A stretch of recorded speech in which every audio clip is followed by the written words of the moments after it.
I was prepared for this shit. Look at this. This is my only like Naruto cosplay costume, but I was ready.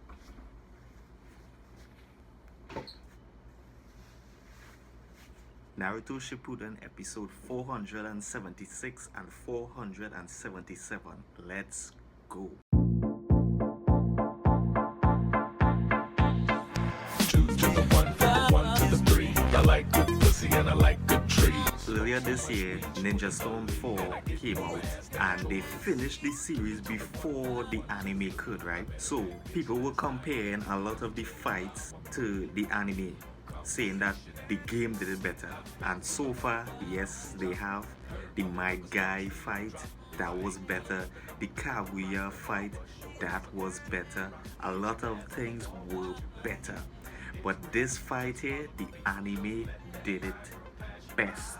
We have Naruto and Sasuke squaring it off in the final valley, and it was taijutsu heavy. Trust me, all the Rasengan and Chidori and Fire Style and stuff, all that, all good and nice.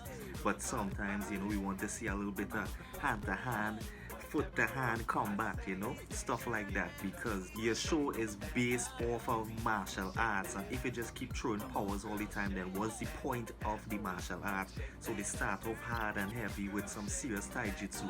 And if you all watch this already, right? If you all watch this already, you cannot tell me that without a doubt Sasuke is the better fighter. He's better at taijutsu, better at ninjutsu, better at everything. Naruto was truly outclassed in the beginning of this fight. Relic. Sasuke was maneuvering left and right, using his eye power, using ninja tools. You would think that someone on Sasuke's caliber wouldn't have any use for ninja tools, but he using it.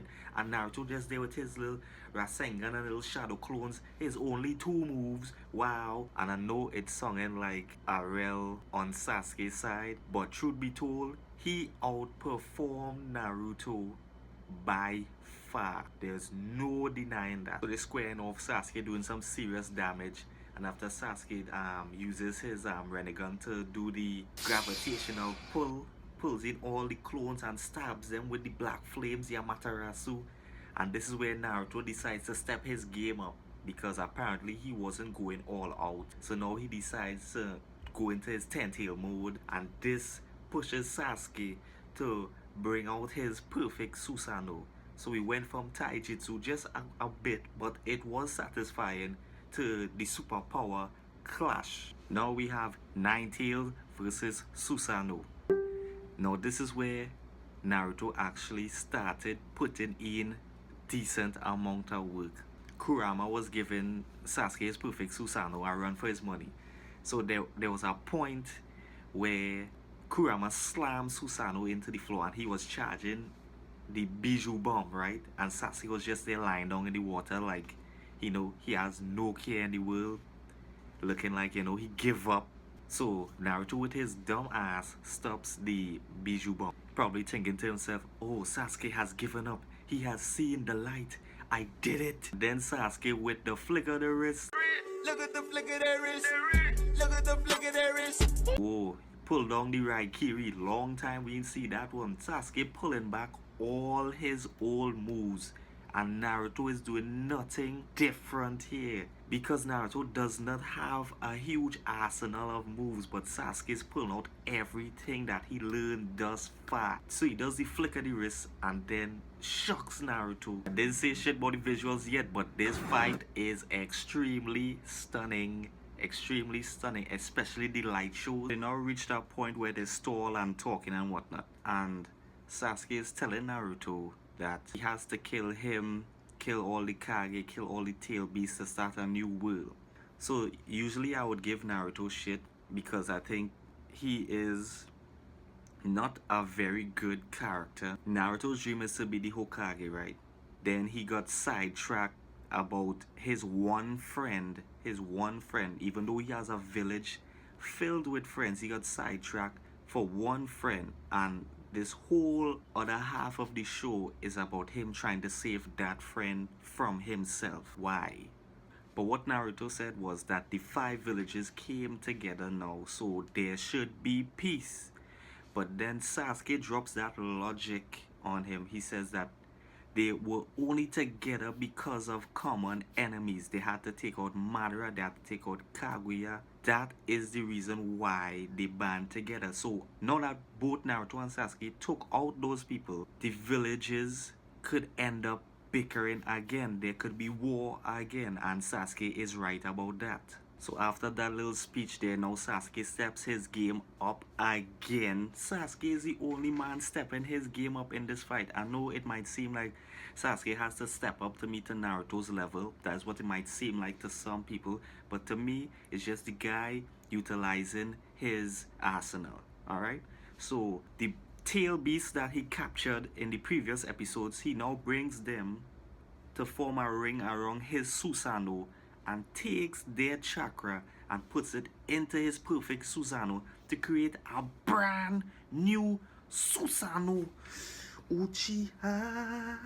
That shit look beastly as hell. Look at that. Look at that. Well, obviously Naruto not gonna take all that licks. He not going to go down like that. So Naruto did the shadow clone and he made like 5 Kuramas. And they were all battling this new god mode Susanoo, and they were having a pretty hard time. Susanoo even chopped off one of their hands, but they did have some good teamwork. Like they held both Susanoo's arms and one Kurama was like doing work in the front. But then he punched Susanoo in the face and his hand just like exploded. So Susanoo kicked one of the Kuramas to the ground, right? And he was crashing going back. And as Kurama was getting up, he was like, why that? And Susanoo sent a lightning spear straight through that man's mouth, went through the mouth, come through the back of the head. Trust me, if Kurama didn't look like a chakra form beast, trust me, that would have been extremely graphic. Naruto, he has some sort of sense up there. He had one of the Kurama hiding below, amassing nature energy so that he can use it for a big ass, well, 2 big ass. The tail beast version, the other one is the wind star. So it's Naruto's Blue Eyes Ultimate Kurama versus Sasuke's perfectly perfect Susanoo. Naruto releases the 2 Rasengans and Sasuke releases Indra's arrow. And my thing is, how do they come up with these things? Like, we just saw that he made that new Susanoo. How did he come up with that name? So now they're both down and out, both out of chakra. Well, not out, but they are running on limited sources. So Sasuke tries to pull for more chakra from the tail beast, but his Rinnegan does not have enough power.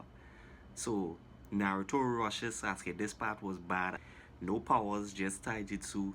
Some serious hand and foot Sasuke collecting. As he was about to take one of the hardest blows, he used his Sharingan very quickly to dodge one of the attacks from Naruto. And while he dodged that, he pulled out more ninja weapons from his hand here, and he just throwing shuriken all over. Sasuke is a smart man. Sasuke is using the instruments that he has on his person. He's using it to his advantage. This part of the fight is where Naruto actually shines. They both are low on chakra, so Naruto just has to use his bare strength or whatever he has left, and he is pushing Sasuke up against the wall. This is something else that surprised me too.